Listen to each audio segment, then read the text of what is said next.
예, 감사합니다, 박 교수님. 지금 대북 제재가 결과론적으로 실패했다기보다는 비효율적으로 운영이 돼가지고 지금 러시아와 북한 간에 은밀한 어떤 관계가 유지되고 중국의 어떤 그런 지원 등을 해가지고 지금 유엔이나 미국에서 하고자 하는 그런 효과들을 못 거두고 있는 상황입니다.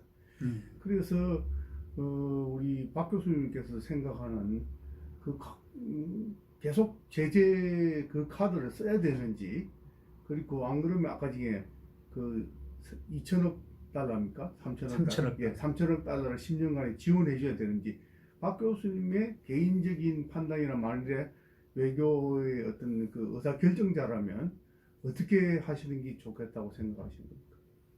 예, 저는 이제 결론적으로 북한 뒤에 있는 러시아를 어떤 형태로든 끌어내서 같이 공동 보조를 마치지 않으면 이 문제는 해결이 쉽지 않다고 봅니다.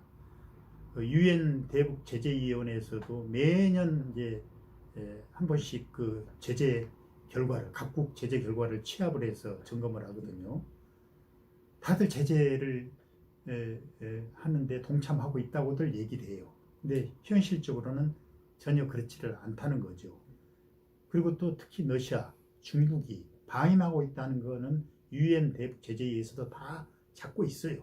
심지어는 해상에서 석탄 원유를 지금 원래는 50만 배럴, 50만 배럴 연간 그 이상 못하게 됐는데 벌써 뭐 수백만 배럴이 왔다 갔다 했던 것도 다 정황을 포착하고 있어요.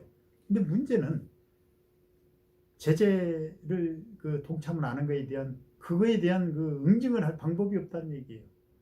유엔이 무력이 아니면 방법이 없어. 그렇다고 무력으로 할 수 없는 거 아니에요. 러시아나 중국한테. 그러니까 사실은 결국 러시아나 중국이 자발적으로 같이 동참해서 북한의 핵 문제를 해결하겠다는 그런 의지를 갖도록 유도하지 않는 한은 저는 불가능하다고 봐요. 이게 우리 정부도 마찬가지예요. 미국하고 아무리 이 동맹 관계를 견고하게 하더라고 한들 그 북한의 그 뒤에 서 있는 러시아를 우리가 제대로 좀 외교적으로 잘 활용하지 않는다면 한계가 있다고 봐요. 미국 하나만 가지고는 한계가 있다는 얘기죠.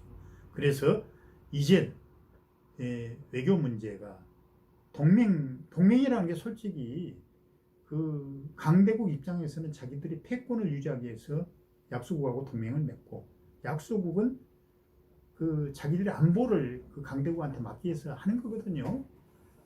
근데 지금 한미 동맹은 제가 보기에 이제 훨씬 더 선진화해야 된다고 보여요. 한미 동맹은 좀 맞춤형 동맹이 돼야 된다고 봐요. 다행히도 이번에 그 쿼드나 여기에 이제 영국을 끌어들이려고 했더라고, 미국이. 한반도를 거기 끌어들이지 않는 건 저는 참 미국이 잘했다고 봐요. 한국은 어떤 나라보다도 주변 사강이 포진하고 있는 이런 그 지정학적인 환경이고 분단된 나라고, 여기에 여타 동맹국들한테 동일한 잣대로 요구를 한다면 우리는 참 너무 힘든 거예요. 당장 중국하고 부딪히는데.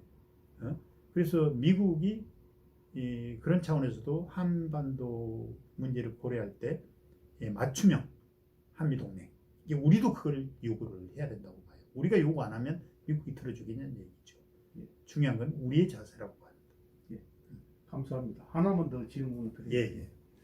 그런데 지금 절실히 필요한 이제 러시아 카드를 써야 되는데 대한민국 각 정권이나 사실 의사 결정자들이 러시아를 좀 공러증이 있잖아요. 공안증처럼 러시아를 좀 우리가 모르고 두려워하고 그 어느 장벽 그리고 문화의 장벽을 잘못 역사적으로 또 러시아를 굉장히 또 우리가 좀 가까이 하기 힘든 어떤 그런 저변적인 어떤 배경이 있지 않느냐. 그리고 제가 봤을 적에는 조금 더 러시아 전문가들이 있잖아요. 전문가들, 학자들이 좀 더 집중적으로 해야 되고, 또 뭐 사실 1, 2년까지만 해도 푸틴이 동방 포럼을 만들어 가지고 한국 이 극동에서의 어떤 문제를 해결하려고 했는데 그것들이 요즘 어떤 상황으로 희망이 있는 건지 중단이 된 건지 좀 말씀해 주시기 바랍니다. 푸틴이 이제 동방 정책을 표명을 한 게 2012년부터입니다. 블라디보스토크 에이펙 정상회담을 기점으로 해가지고, 그러니까 에이펙 정상회담을 블라디보스토크에 유치했을 때 이미 이제 극동을 개발하겠다는 그 의지가 있었던 거죠. 근데 마침 이제 에이펙 정상회담 그 해가 바로 푸틴이 집권 3기가 시작되는 해고, 그때부터 이제 본격적인 동방 정책을 시작한 거죠. 이게 러시아의 판단은 저는 상당히 옳다고 보는 게, 이젠 전 세계 경제 중심이 이 미국이나 유럽 중심이 아니라 유라시아 중심으로 이미 옮겨왔다. 그러려면 우리가 빨리 이 경제 협력의 축을 바꿔야 된다. 동쪽으로 이동해야 된다 해가지고, 더군다나 이제 러시아는 극동 개발이라는 게 시베리아 이게 방치된 땅이거든요. 이걸 개발을 해야 되고, 또 전반적인 국제 트렌드도 그쪽으로 가고 해서 시작을 했어요. 그래서 동방경제 포럼이 일종의 이제 플랫폼이죠. 매년 개최했는데 작년에는 코로나 때문에 못했어요. 우리 정부도 계속 거기에 참석을 했어요. 이제 박근혜 정부 때 박 대통령이 참석을 했고, 문재인 대통령은 신북방 정책을 거기서 천명을 했고, 그 다음에 이낙연 총리, 그 다음 부총리 이렇게 왔는데, 오히려 이제 우리가 거기에 대한 비중을 너무 소홀히 하는 게 저는 참 문제라고 봐요. 재작년이죠. 재작년만 해도 6개 정상들이 모였어요. 시진핑, 아베는 매년 왔어요. 아베, 인도, 몽골, 푸틴. 이게 단순한 그 경제 포럼이 아니라 준 경제 포럼 플러스 정치 포럼이 된 거예요, 이게. 이게 거기를 하나의 플랫폼으로 삼아서 푸틴이 아시아 쪽을 결집을 시켜 나가는 거지. 그렇다면 우리가 그걸 절대 소홀히 할 수가 없어요. 우리가 선제적으로 나가야 돼.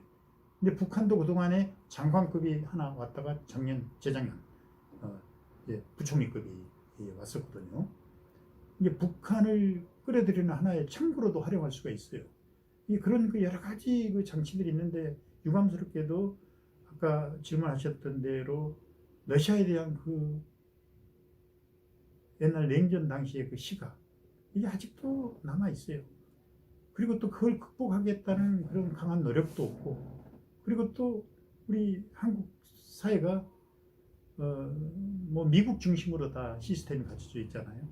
그러니까 오히려 그 러시아 전문가가 전혀 없는 건 아니에요. 있음에도 불구하고 제대로 활용을 못 하고 있고 안 하는 거죠. 어떤 면에서는. 저도 지금 제가 개인적으로 아이디어 낸 것만 해도 몇 개가 되는데 수용이 잘 안 돼요. 이 부분을 우리가 극복 못하면 남북 관계든 앞으로 극동 동아시아 쪽에서의 그 우리의 그 정체성도 상당히 혼란을 겪을 수도 있어요. 왜? 중국과 러시아가 건재한 이상. 근데 러시아가 그때 해체되고 소련이 해체되고 나서는 이제 지구상에 사라진 줄 알았잖아요. 근데 지금은 다시 부상을 해버렸거든. 그러니까 더 이상 할 수가 없는 거예요. 그때 해체될 때 모습에 아직도 우리는 그 잔상이 남아 있는 거예요. 이런 그 과거의 어떤 그 잔상에 얽매인다면 위험하지, 앞으로 어떤 면에서는. 감사합니다. 예.